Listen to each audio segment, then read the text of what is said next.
Assalamualaikum warahmatullahi wabarakatuh. Selamat siang, mahasiswa Sosiologi Universitas Maritim Raja Ali Haji dimanapun Anda berada. Alhamdulillah, pada hari ini kita sudah memasuki materi untuk sesi yang ke-9, di mana hari ini kita akan mempelajari mengenai agama dan stratifikasi sosial. Apa itu stratifikasi sosial? Bisa Anda lihat dalam slide yang saya buat, bahwa pada dasarnya pada setiap masyarakat akan terdapat yang namanya pelapisan sosial yang menunjuk kepada fenomena tinggi rendahnya kedudukan seseorang atau kelompok dalam suatu masyarakat. Di mana diskursus stratifikasi sosial ini seringkali dikaitkan dengan aspek ekonomi dan aspek kekuasaan. Padahal sejatinya stratifikasi sosial atau pelapisan masyarakat ini juga bisa dikaitkan melalui aspek keagamaan atau determinan agama. Pada kehidupan sosial juga akan selalu ada penghargaan kepada suatu individu atau seseorang, di mana penghargaan ini akan menimbulkan di mana penghargaan ini juga akan menempatkan seseorang yang mendapatkan penghargaan akan cenderung berada pada lapisan yang atas dibandingkan dengan orang yang tidak memiliki atau tidak mendapatkan penghargaan dalam suatu masyarakat.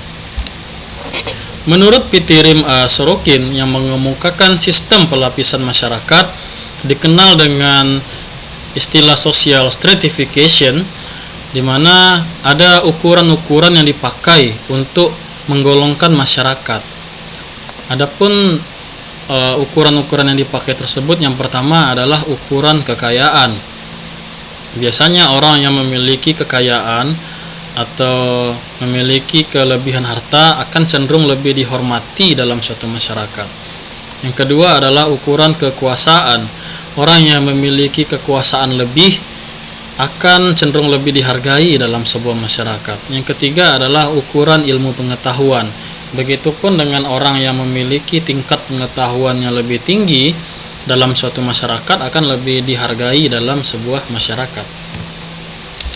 Menurut Talcott Parsons yang mengatakan pelapisan sosial atau stratifikasi sosial itu dianggap sebagai kedudukan yang berbeda-beda, di mana masyarakat sebagai sebuah sistem akan membagi perlakuannya sebagai sebuah atasan atau superior dan bawahan atau inferior.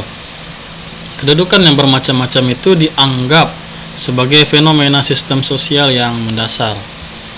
Menurut Talcott Parsons, ada faktor-faktor yang menjadikan stratifikasi sosial atau pelapisan sosial dalam sebuah masyarakat.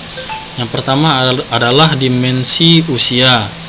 Bisa Anda lihat seseorang yang memiliki tingkat usia yang lebih tinggi atau lebih tua dalam segi usia akan cenderung lebih dihormati dibandingkan dengan orang yang usianya lebih muda. Yang kedua, gender.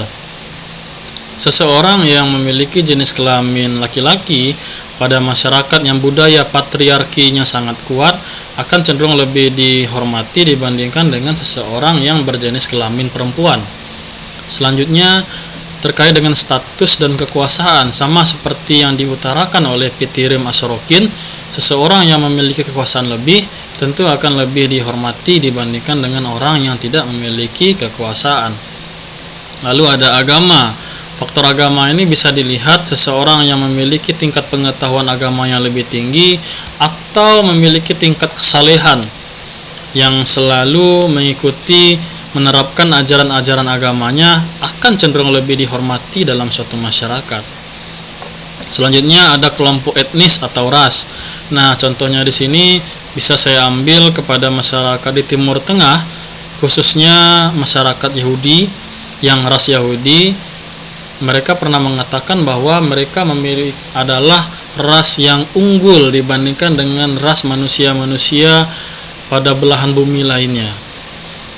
Selanjutnya, pendidikan formal. Tentunya orang yang memiliki strata pendidikan yang lebih tinggi akan cenderung lebih dihargai dalam suatu masyarakat. Yang selanjutnya, pekerjaan. Di sini kita lihat seseorang yang bekerja pada sektor yang berlandaskan kepada ilmu pengetahuan dan teknologi biasanya akan lebih dihormati, cenderung dihargai dibandingkan dengan orang-orang yang bekerja dalam sektor tenaga kasar seperti itu.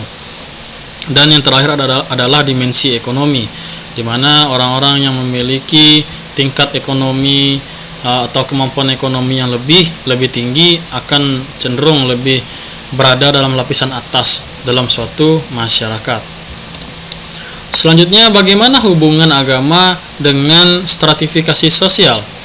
Hubungannya tentu sangat erat ya, di mana Haviland mengungkapkan bahwa agama sebagai suatu kepercayaan atau keyakinan untuk menangani masalah-masalah penting yang tidak mampu dijawab oleh ilmu pengetahuan dan teknologi. Makanya seseorang akan mencari solusi ketika dia tidak menemukan jawaban dalam ilmu pengetahuan dan teknologi, akan mencari jawaban dalam kekuatan supernatural atau agama. Maka peranan utama agama menurut Emil Durkheim sebagai integrator kemasyarakatan atau berupaya untuk mengintegrasikan masyarakat dalam suatu wilayah, di mana agama mengikat masyarakat menjadi satu dengan mempersatukan mereka melalui seperangkat nilai dan ritual. Nilai dan ritual ini contohnya nilai-nilai yang berasal nilai-nilai keagamaan biasanya berasal dalam kitab-kitab suci dalam agama tersebut. Misalnya dalam agama Islam berasal dari kitab suci Al-Quran dan hadis. Dalam agama Kristen berasal dari Alkitab atau Injil ya. Begitupun ada kitab Weda, ada kitab Tripitaka seperti itu. Dan ritual beberapa minggu yang lalu kita sudah melaksanakan perayaan Hari Raya Idul Fitri, di mana kita lihat ritual keagamaan dalam agama Islam ini menimbulkan dampak integrasi masyarakat antara masyarakat yang merantau dalam suatu wilayah akan melaksanakan tradisi pulang kampung ke tempat asalnya atau mudik. Dia secara tidak langsung selain merayakan Hari Raya Idul Fitri juga berupaya untuk mengintegrasikan lagi dalam suatu masyarakat.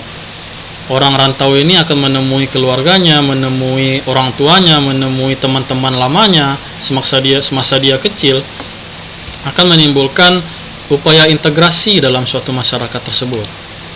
Selanjutnya, lapisan sosial pada masyarakat yang beragama terbentuk karena adanya sesuatu yang dihargai dalam masyarakat. Sesuatu yang dihargai dalam masyarakat ini bisa bersifatnya materi, sumbernya materi, bisa sumbernya adalah imaterial. Material ini biasanya berasal dari aspek-aspek harta seperti itu. Hal-hal yang bersifat ekonomi. Seseorang yang memiliki harta yang lebih banyak cenderung akan lebih dihormati dalam sebuah masyarakat. Sedangkan aspek imaterial ini biasanya kepada tingkat kesalehannya atau tingkat pengetahuan agamanya. Misalnya seseorang yang bisa dikatakan seorang kiai atau yang memiliki keturunan kiai atau dia memiliki keturunan nasab dari Rasulullah misalnya, maka akan cenderung lebih dihormati dan dihargai dalam suatu masyarakat.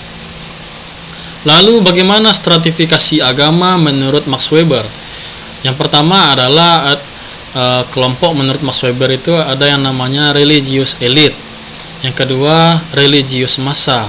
Religious elite ini contohnya adalah kelompok agamawan, kiai atau ustadz, lalu ada pendeta, ada biksu. Selanjutnya, religius massa contohnya adalah kelompok awam ya. Di mana fokus dari religious elite ini, kelompok agamawan ini biasanya adalah berdakwah, menyampaikan ajaran-ajaran agamanya, dan biasanya tidak terlalu mengejar dunia atau meminggirkan hal-hal yang bersifat duniawi. Sedangkan fokus dari religius massa atau awam ini, kelompok awam ini biasanya cenderung mengejar hal duniawi tapi tidak meninggalkan yang bersifat akhirat juga.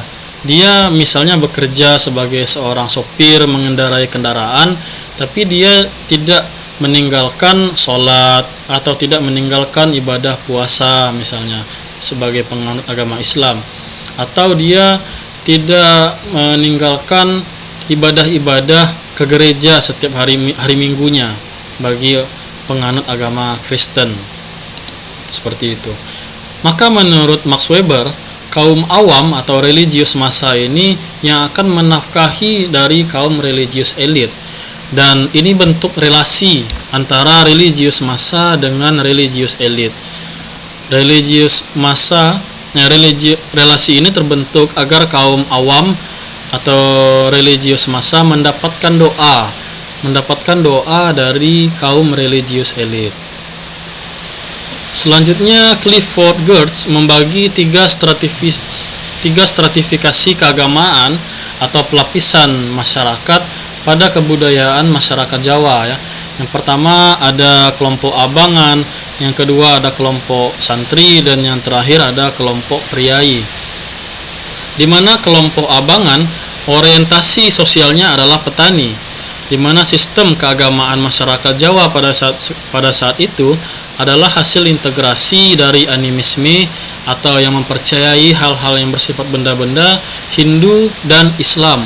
Sedangkan kelompok santri orientasinya adalah pedagang yang menonjolkan kemurnian Islam tanpa pengaruh animisme. Sedangkan yang ketiga, kelompok priai, orientasinya di sini adalah birokrat. Mereka adalah kaum bangsawan atau raja-raja pribumi yang memelihara etika keraton atau seni atau elemen-elemen Hinduisme. Contoh lain dari stratifikasi agama atau pelapisan masyarakat dan masyarakat beragama di sini, contohnya adalah masyarakat beragama Hindu ya, di mana masih mengenal sistem kasta. Ada kasta Brahmana, kasta Waisya, kasta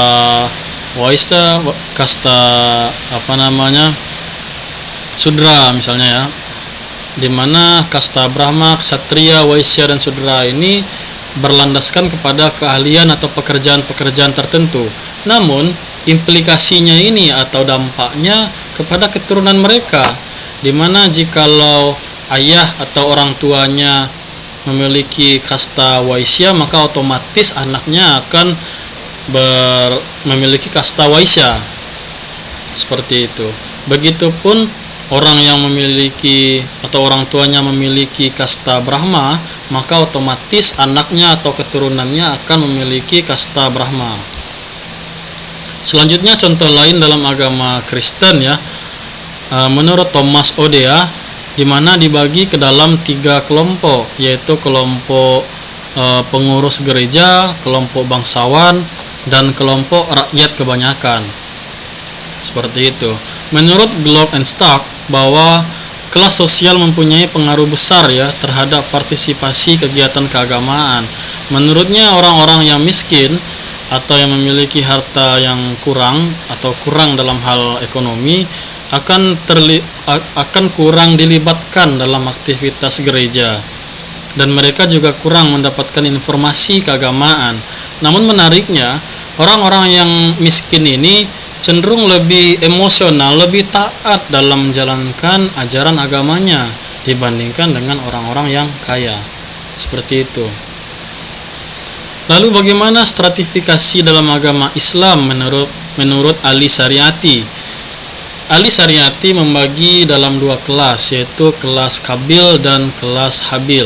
Kelas Kabil yaitu orang-orang yang termasuk dalam kelas aristokrat, elit suku, dan menguasai sumber ekonomi dan perdagangan. Sedangkan kelas Habil warga kelas kedua ya, yang tidak memiliki kekuatan yang besar. Lalu stratifikasi dalam Islam secara ekonomi ya, bahwa masyarakat Arab pada saat itu adalah masyarakat pedagang, sehingga dalam Al-Quran dikenal adanya golongan-golongan atas dasar kepemilikan dasar ekonomi ya. Maka adanya namanya kelompok atau kaum duafa, kelompok mustadafin, kelompok fakir dan miskin. Sedangkan strata sosial atas kepemilikan atau penguasaan ilmu pengetahuan juga menjadi sorotan dalam kitab suci Al-Quran, di mana salah satu ayat yang bisa saya kutip yaitu Allah akan mengangkat derajat orang-orang yang beriman dan orang-orang yang memiliki ilmu pengetahuan beberapa derajat. Jadi akan diangkat derajatnya beberapa derajat, seperti itu. Demikianlah pemaparan saya, penjelasan saya pada hari ini. Salah dan janggal saya mohon maaf. Saya akhiri dengan wabillahi taufik wal hidayah. Assalamualaikum warahmatullahi wabarakatuh.